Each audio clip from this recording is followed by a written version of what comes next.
AM 630. It is 8:07 on WMAL, where Washington comes to talk. Brian Wilson, Brian Neiman here. Yesterday, Mr. Neiman, was Chick-fil-A Appreciation Day. And the person who came up with that idea and threw it out there and is responsible for the tremendous response that occurred yesterday is Governor Mike Huckabee. He is on the phone now live from Santa Rosa Beach, Florida, which is, by the way, not far from my favorite restaurant, Stinky's Fish Camp. Is that right? Yes. Governor, how are you? Well, I'll be doing better when you and I go have some wonderful fish at Stinky's. Let's do it soon. I may be down there next week. We may just have to do that. No, I am available. Oh, you are? Pretend like I'm not in the room here, okay? Right. Thank you. Governor, congratulations. A good day for those who believe in freedom of speech. It was a really good day for those who believe that an individual ought to be able to allow to be expressed their religious beliefs in a public forum. Well, it just got out of control when you had mayors like the mayor of Boston and Chicago, Washington, D.C., and San Francisco basically saying Chick-fil-A is not welcome here because the CEO has a point of view that I disagree with.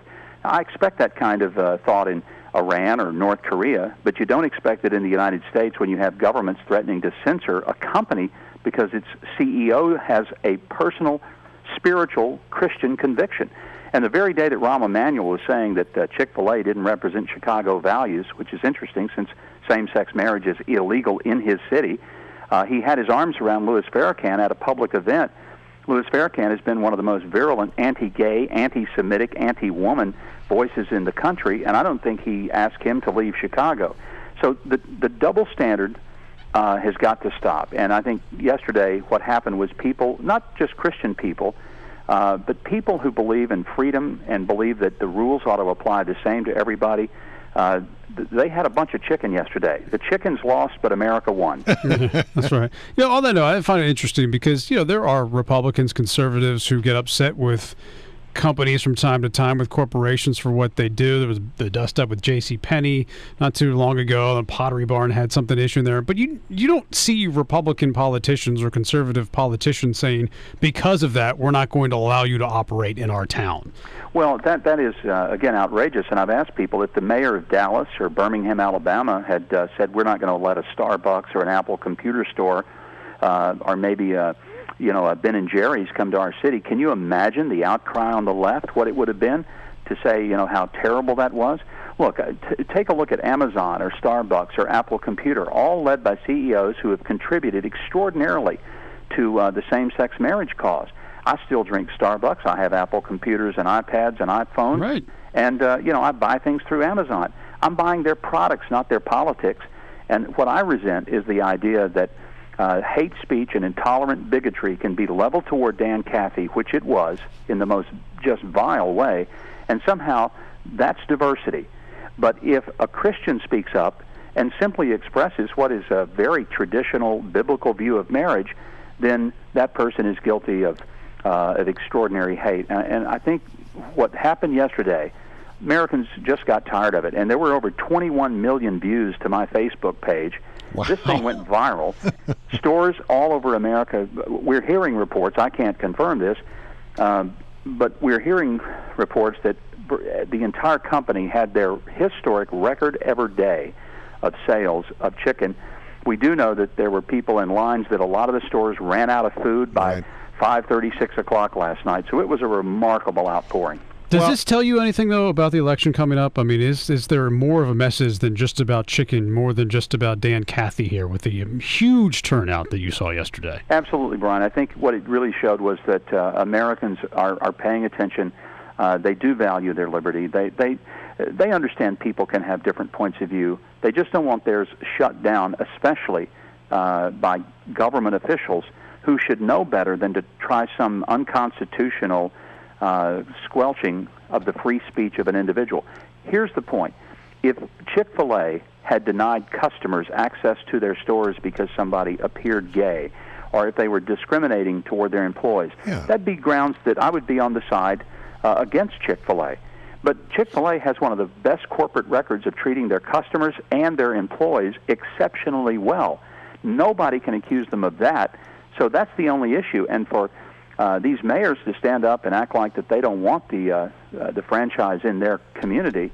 Yesterday there were long lines around the Chicago Chick-fil-A, which made me think that Rahm Emanuel should have had chicken. Instead, he was eating crow. Well, we pointed out on this program that Mr. Cathy's opinion is very much what the president's opinion was until just recently. Well, and it's also the opinion that's been held by voters in 32 out of 32 states where this has appeared on the ballot. It is one of the few political issues that is 32 for 32, 100%. States who have same-sex marriage have it because either courts or legislatures put it there. Not one state, including liberal states like Maine and California, when they've had the people make the decision, in every case the people have affirmed. So to say that these are somehow crazy points of view, then there's a lot of crazy people in the United States who aren't mad at gays. I'm not anti-gay. I have friends who are. I do business with people. I've had employees who are gay. I'm not anti-gay, and I hate it when people try to characterize even me as that. But I just believe that if a person is for traditional marriage and stands for that, then he shouldn't lose his citizenship and be disenfranchised from his right of free speech. You know what I love about this whole idea that you came up with, Governor, is the idea that it was so positive. It was a way to make the point in a very positive way. There was no ugliness about this whole thing. It was just sort of a beautiful event. Well, and one of the great things, we had stories of people, they were in long lines, and then there would be spontaneous breakouts of singing "God Bless America." People were smiling and chatting and talking. We had reports that a retiree in Tucson saw a U.S. Air Force airman and went up and bought his lunch. One person went up to pay, and the person said, "You don't have to." He said, "How come?" He said, "A person just walked in and said, pay for the next 100 people who walked through the door." There were extraordinary things like that going on across the country. It was a feel-good day, not a be angry and hurt anyone day, and I think that's why it was such a huge success, is it was a civil, a positive, as you say, and I think that's what we hope for. This was not a protest. The only protesting, I think, went on by the chickens, who really were quite disgusted with the entire experience. Yeah, I should point out they grow a lot of chickens in Arkansas, so that was really sort of what this was all about. I know.